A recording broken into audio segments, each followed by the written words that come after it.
Thank you, Tatiana. I really appreciate that. And it's a great honor to be with you guys here this morning. Before I came to APU, I taught at Notre Dame for a few years, and then I came to APU. And I just have to say, it's been a real joy being at APU, teaching, learning from students, having friends with faculty. And something I've noticed, a common feature of students that I've really grown to see again and again, something that's so admirable, something that I discover when I try to make an argument and the student will raise their hand and give an interesting response, but also ask me, why does this really matter? And how is this going to help me? And I love that. What I've discovered, a common feature of APU students, is that they really care to make a difference in the world. That you guys, you want to be difference makers. And some of you want to change the whole world. And so as I'm thinking about that as a philosopher and as a thinker, naturally I'm wondering, how can you do that? How can you change the world? So after I moved here, I was going out to LA. It's cool to be in Southern California. There's a lot of things to explore. And so I was just driving down to Hollywood with my wife, and I was looking out at the buildings and all the construction, and I was struck by this thought. I thought, it's so interesting how everything that I can see with my eyes, all these massive buildings, these roads, these other vehicles, every single one of these things started first as an idea in somebody's mind, a thought. And this struck me because I thought, this is interesting, because within just your thought, you can actually make a difference to the world. And then I thought, well, if God is real, He is a mind at the foundation of all things, from which it follows that everything that I see, plants and trees, planets, come first from thoughts. Thoughts are at the foundation of everything. And so perhaps it's through thinking that we can change the world. But how do you take a thought? I mean, that's a very abstract idea, right? But how do you practically do this? How do you take a thought and add value to other people? How do you do this practically? Thoughts are like treasures, but how do you deliver these treasures to others? So that's what I want to talk to you. I have a proposal for how APU students who are changing the world and making a difference can change the world through insights. But what happens when insight comes into conflict with what's good, what's hopeful, something that I would like to be true? When I was a senior in high school, I first experienced this conflict between finding out what's true and having a view of the world that I wanted to be true. I had a friend, I'll call him Bob. He was in a biology class. Yeah, you're laughing. His name wasn't really Bob. But he said that he didn't believe in God. And, we would talk before class and talk about biology and talk about the origin of the universe and things like this. And this was the first time I actually ever met somebody personally who did not think that God was real. And so he was just very honest about that. And at first I was kind of disturbed by that. Like, what do you mean you don't believe in God? Like, what about the evidence? So I began to cite my favorite arguments for the existence of God. And one by one, he had responses. He had thought about this before. And he had questions. And so I thought, well, naturally, you don't believe in God, so, there must be something in your life you don't want to believe in God. There must be, maybe you were injured emotionally by people who believe in God, and so you're trying to flee the existence of God, and that's why you don't believe in God. And so I began to get deeper into this relationship and have these conversations. And I remember one time he told me he just had no evidence. Like, that's why he didn't believe in God. And he just really wasn't sure. And then he said this, and this struck me. He said, I want to believe in God. In fact, I think it would be so great if I could believe that the world is governed by a being that loves all creatures and that has power over all things. That would be awesome. But I just don't see how to do that. I don't have the evidence. This startled me. This was confusing to me. And so how did I respond to that? Well, I told him, I know for sure that you're wrong. I have no doubt that God is real. That's how I responded in that conversation. But he sowed the seeds of question and doubt, and I began to investigate. I began to study science and study philosophy. And I began to not really see what evidence I had for believing in God. because all the evidence I thought I had, I now had responses to that evidence. And then I began to think about evil and suffering and wondering why God might allow that, and questions about the afterlife and heaven and hell.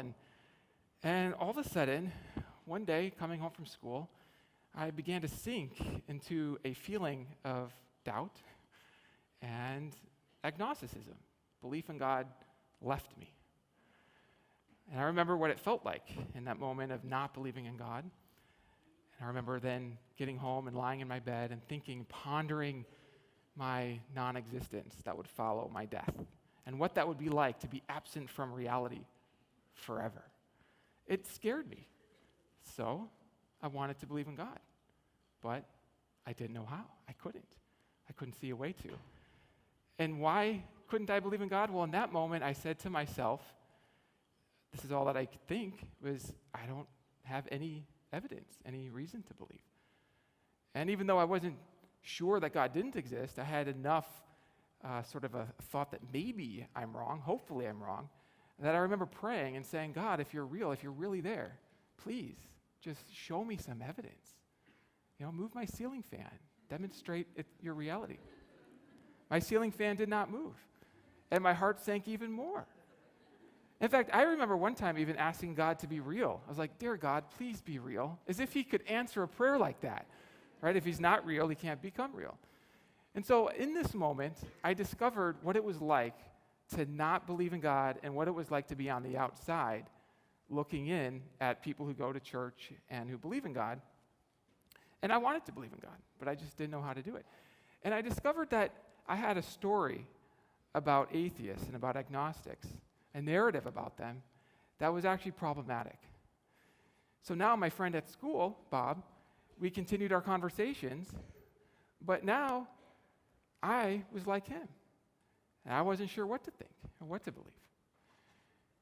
And so I just want to share with you just a few different problems that I discovered about my narrative.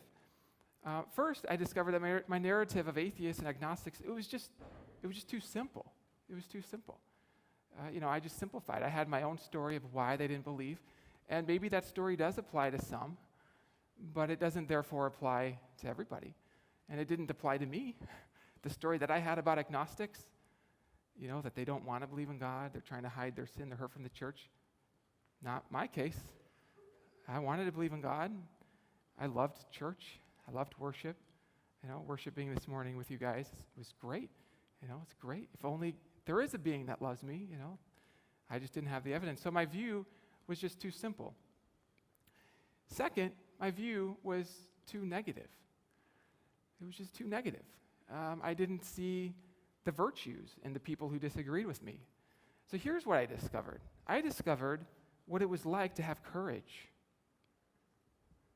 to face reality, even if the reality is not what I want to be true. Courage, that's a virtue, all right? Now, I think it's also courageous to seek for a treasure even before you know if the treasure is there to be found.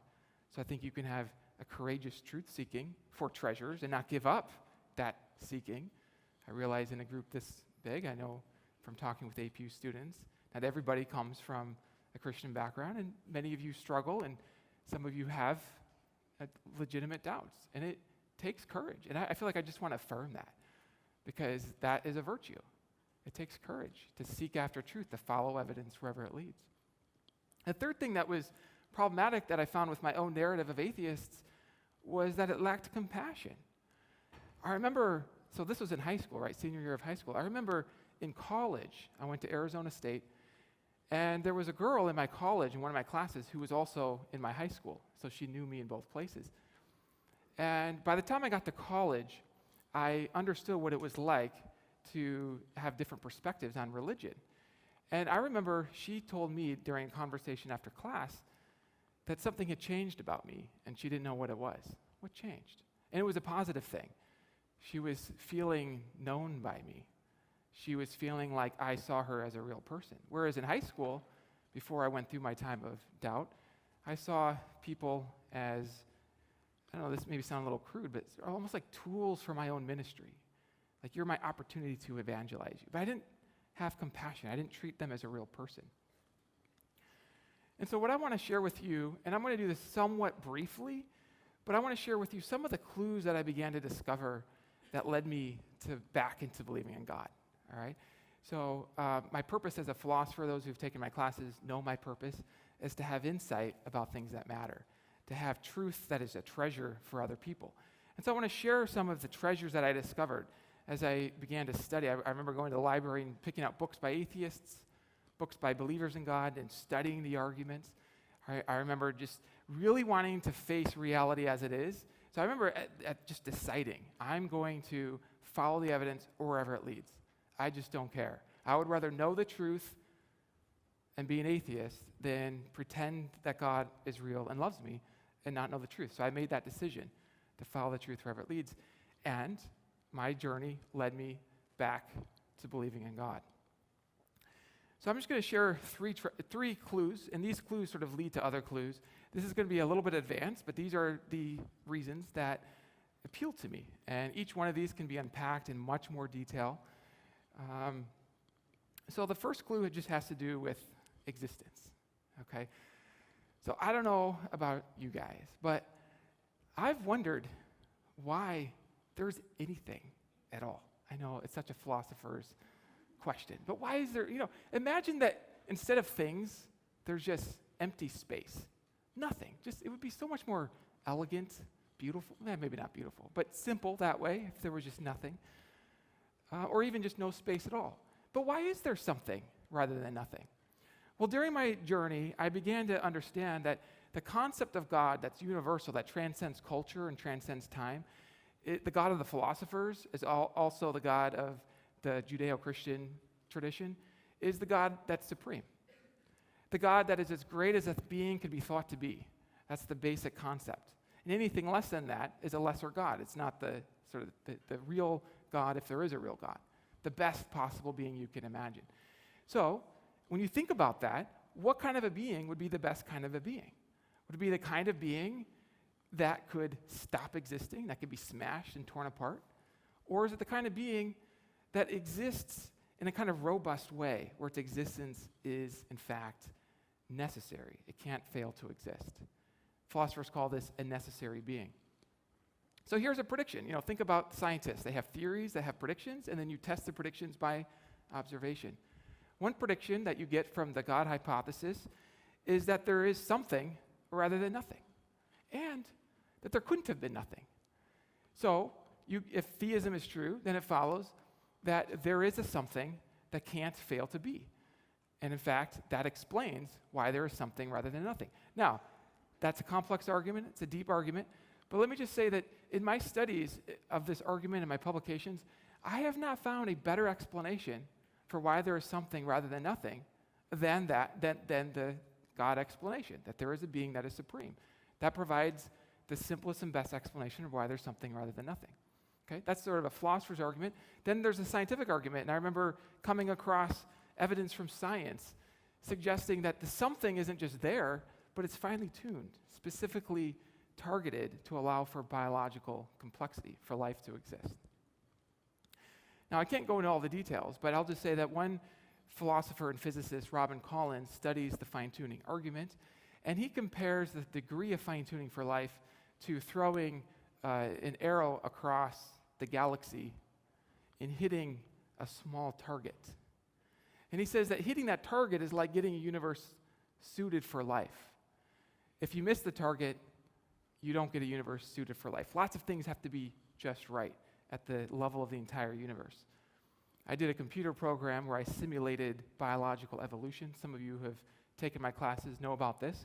And I discovered very quickly that in order to create a program in which there can be life forms, things have to be set up just right. I can't just randomly run my program. It's extremely, extremely fine-tuned, and a random program doesn't even give the building blocks for any kind of evolution to even get started. So this weighed on me. And I began to study, what do the atheists say about that? And I began to go really deep. And in my studies, I found that it seems that the best explanation for why the universe is finely tuned for life is that there is a mind behind it. This is what you would predict if there's a supreme being. Supreme being would have all the positive attributes to the highest degree. So that means it would have knowledge, power, goodness, perfection, moral perfection, right? to the highest degree. That's what's predicted by the supreme being hypothesis. It makes sense. All right? Third clue, difference between right and wrong. And you're familiar with this, that there's a moral order. And I understand that people can investigate the nature of morality, the difference between right and wrong. But what occurred to me wasn't just that people say that there are objective moral standards, but even just that people who think that morality isn't objective, the fact that they have moral opinions in the first place, the fact that they think that truth-seeking is a good thing, right? That we should follow the evidence wherever it leads. That bigotry is bad, that we should not be racist, right? These thoughts, that they come up in us, make sense if at the foundation of all things is a moral being that creates a moral order. And as a summary point, I found that the more I investigated the world, the more I found clue after clue after clue leading to a grand vision of reality. It's on the basis of things that I would see that I would infer that there's a being who I don't see behind the scenes. Whereas, and if there were more time, we could go into it, the best of the arguments against God are all arguments based on what I don't see. I don't see God's reason for allowing this event to happen. But God, having a God-sized intellect, would have reasons, perhaps some of which I don't know. So I'm not so surprised by that. So that's sort of my summary statement of clues. Now, of course, there's more investigation to be done, but I will say this. The more that I've studied the universe, the more that I've investigated, the more confident I've become that there is a God behind the scenes. This story of clues leading me back to God is reminiscent of how I met my wife, Rachel. So it was like at first sight. And pretty soon we began hanging out. And, what's a guy to do but think about how I can get this girl to marry me? So, we hadn't even started dating. Maybe I was a little over the top. But I was interested, right? So I came up with this scheme called the scavenger hunt, and I created clues. And each clue led to another clue, led to another clue, led to another clue. And the final clue was a marriage proposal. And I began to set this up within the first week of our hanging out together. So it took about a month before she found the first clue, about a month, all right? And she found that first clue. And by that point, we were dating, all right? So that's good, that's progress. And then that clue led her to another clue, to another clue. But what was interesting to me is that as our relationship grew more, her interest in the clues increased, and she began to find the clues at a faster and faster rate. Until at the end, she ended up going on a mission, and she had 5 clues all in one day, and we're getting toward the end of the whole thing. And by this point now, we were, more seriously dating. Our time together was pretty, I should say, I don't know, there's something about having lots of time together sort of accelerates a relationship. So, it was about 6 months or so, and she starts getting to the end of the clues. And so I went ahead and created the final date where I was going to propose to her. And so she got to the final clue, and she was all excited about the clue. And then I took her on a date. And then on that date, I had a poem ready for her that I was going to propose to her as soon as I was done reading the poem. So I was reading the poem, and my heart was really beating, and I wished that I had written a longer poem because I was about to propose. So I got to the end of the poem, and I just got on my knee, and I was just got to go for this. And I asked her if she would marry me, and she burst out into tears. I was like, does that mean no? And no, she said yes. And 2 months later, we got married. We've been married for 10 years. So it was good news. Now, all right. So yes, it's a joyful occasion. I mean, it's been a great joy. Now here's the thing. Seeking after truths, seeking after clues can lead to a treasure. And so out of my journey to gain insight about God, I have what I think are real treasures. I have friends, atheist friends, who I really admire. And if they want this treasure of a belief in God, we can have a conversation about it. I'm working on a book called How Reason Led Me to Believe in God, where I lay out a bridge of reason to help people to have some of the treasures. And so sometimes it can seem like truth comes into conflict with treasure, but like I said, There's courage in pursuing a treasure, even before you know it's there. And treasures can then lead to a gift that you can have for other people. So again, one thing that I love about APU students, like I said, is that they really want to make a difference. You guys really want to change the world. It's really cool. And you guys have insights about so many things that I don't know. You have your own journey. At APU, you're learning not just how to sort of puff up your head with knowledge, but you're learning values, you're learning principles for life.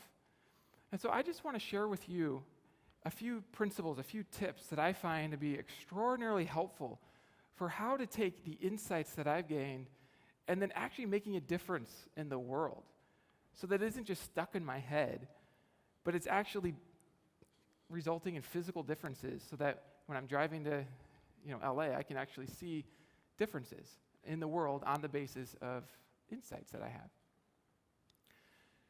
So, how your insights can change the world. A few little tips. And these are just from my own experience as a philosopher, as a thinker, as a truth seeker. This is perhaps the most important one. Value those who disagree with you in such a way that they actually feel valued by you. What if the people on your Facebook, right?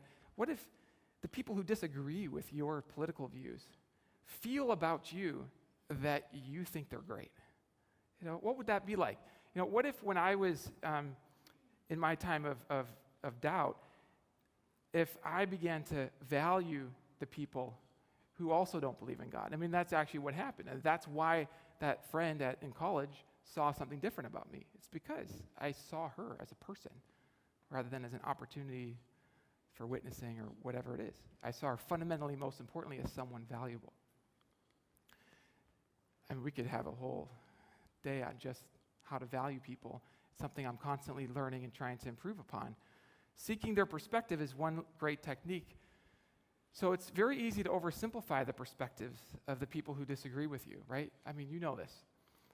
And I found that by just entering in to the other person's perspective, I can discover gold.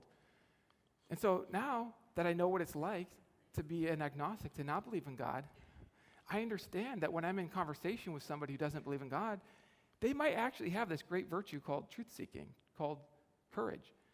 I can look into their perspective and look for gold. It's actually a lot harder, but a lot more fun to find gold in other people rather than to simplify them and find the worst thing about them and let that be the thing that you focus on. So I find that if I can just seek their perspective, I can be much more effective at actually bringing my insight to that person, or maybe I'll discover that they had an insight for me, and then I gain a treasure that I would have missed out on if I thought that, I have all the insights. The third point is to aim to edify. This is perhaps obvious by now, but as philosophers, we're kind of an interesting group. We write books and articles on the nature of meaning. And not just the meaning in sort of this grand sense of what's my purpose in life, but on the meaning of proper names versus improper names. And we think that's very interesting. And there's value there. But sometimes it's easy for us to lose sight on the bigger picture. What's the purpose? Truth matters, but people matter more than truth. So can we use our truth to edify, to build people up? And do this by pursuing depth of insight. So remember, I had some arguments for the existence of God until I encountered real-life people who had questions about those arguments, legitimate, honest questions. And so my view was oversimple. So I needed to have a deeper insight in order to understand better the nature of reality. So this is an ongoing project. This is one of my main purposes, is to pursue insight about things that matter.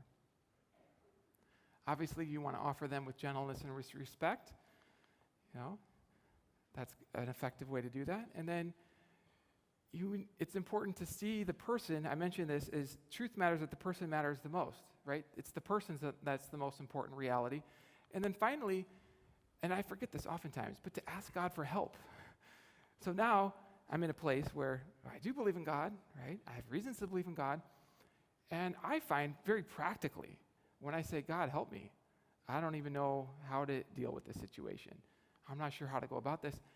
That's a way in which I gain wisdom. It's a way in which I become humble. It's a way in which I reorient myself to really adding purpose, to really adding great value. So I have a vision that I want to read to you. And it's about the impact that we can have on the world.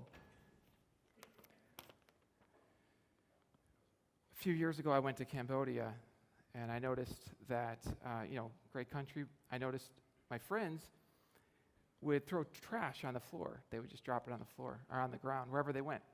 And I thought that was kind of strange. I said, well, let's just clean this up. And they said, well, no, that's not something that we do. This is just normal. We put trash on the ground. And as I flew back from that event, I just pondered that. And I just thought, I take it for granted that, in the United States, we have trash in trash bins. Why? Because that's what we know. They don't have a model for that. What if there are things that we could do, ways that we could clean up the world, that we just don't have a model for? We don't have a model for what to do with our emotional garbage, so we spew it around without much thought. So I have a vision of a new way of thinking. I call this a vision of the new insight bringers. This is what they do. They package their ideas with kindness. So whenever I log onto Facebook, the insight bringers, they're recognizable. Their posts carry treasures for others, and they are delivered in the tone of love. When they share insight, whether it's about politics, about religion, money, relationships, and so on, there is a certain character to their message. There's a certain character quality to their posts. It goes kind of like this. Those who don't agree with their message feel loved by it. They feel valued. They feel approved. They feel understood. They feel appreciated. When I watch YouTube videos by atheists calling religious people naive, I can expect comments below from the religious insight bringers. Their comments display great respect, kindness, and curiosity. So instead of finding things like, I feel sorry for you, or repent or die, I find comments like, that's a fascinating argument. I'm curious what you may say about this. Or simply, I love your presentation, if they mean that. The insight bringers are self-secure enough that they don't need to put others down in order to feel valuable. They don't need to always feel heard or understood. They see their insights as potential gifts to actually empower others. The insight bringers treat their insights as treasures, while they treat the people as the greatest treasures on earth. And this is, I believe, how your insights are and will, in fact, change the world. Thank you guys for your time. Go in peace.